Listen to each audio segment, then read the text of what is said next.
السلام عليكم ورحمة الله تعالى وبركاته. أرض الشرف كله شرفت له أن وحن حكر هذا يوب شعرنا إن شاء الله كوسكن إن المنطق بالله بينه كوسكن وحوية وحنقوم قاعد دري absolute beginner إنه absolute beginner course مركوا absolute beginner وحوية قف ولي إنجليش عن هراو لجنن أو محكر هذا يبسيلي حتان لجن luqadiisa ay cusub tahay marka course waxa weeye lagu talagalay qof horey English aan u dhigan qofka horey u dhigtay oo yareeylaawayna loo yaqaan false beginner isna wax badan ka faa'iidaya marka waxaan ku bilaabayaa casharka ugu horeeya waa casharkan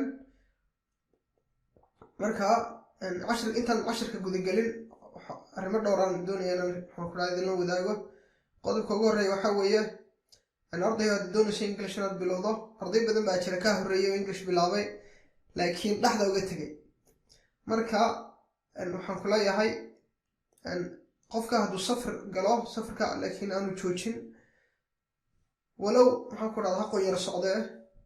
عاير هالصعدة هاللوضة مرة داون تشوتشين صفر كا وحنقول كوب دشرو هدف كيسا أما ماشي وقصعدة وقارية مركا هذا talaabada haba yaraatay aad luudida safarkaaga aan noqon mid aad joojiso ama aad ka xiiso dhacdo xiisuhu faa'iido badan ma leh maxaan ku raxayso fara badan shaygan aad u qaadaad bilowdo aad dhaxda maxaan ku raxaad ku joojinayso weliga mar meel baad English ka bilaabaysaa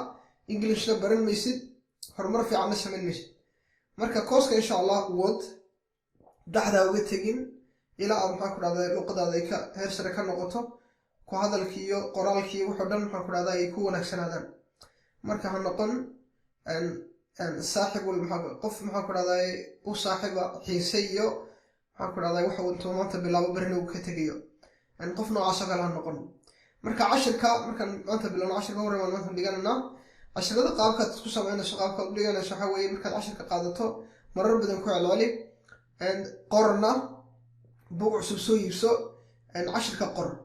oo maxaan ku raxaad muraajaca ku samee mar walba ku noqnoqo ilaa maxaan ku raxaad casharka qoraal ahaan iyo dhawaaq ahaan iyo macno ahaan aad u sugto taas maxaan ku raxaad kula talinayaa ta kale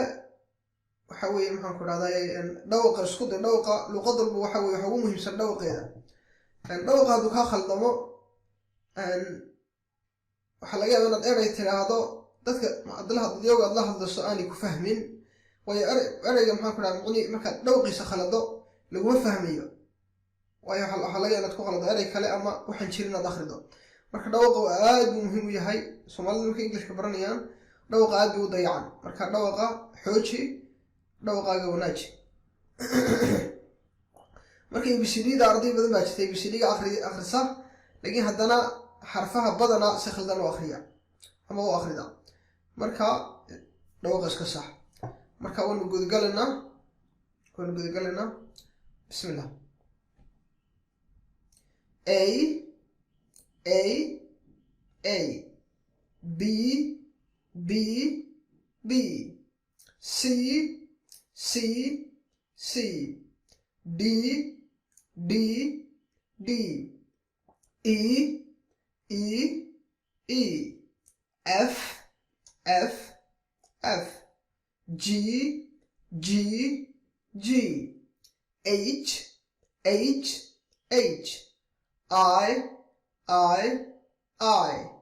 J J J K K K L L L M M M N N N O O O P P P Q Q Q R R R S S S T T T U U U V V V W W W X X X Y Y Y Z Z Z. marka xarfaha jira ardada ay si khaldan u akhriyaan xarafka Soomaalida ugu dhibka badan waa xarafka P-da marka waxay isku khaldayaan B oo fudud iyo P oo xoog u soo baxda iyo xarafkan X Soomaalida way khaldaan markaad aqrinayso waa X raacay X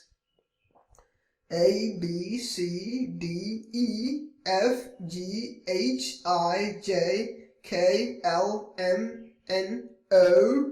P Q R S T U V W X Y Z. marka casharka halkaas nagu eg yahay and I wish all you the best and I hope inshallah you're going to be with me in the journey that we've just begun today is going to continue until your English is very proficient. And with that I say, and I leave you with Assalamu alaikum wa rahmatullahi ta'ala wa barakatuh.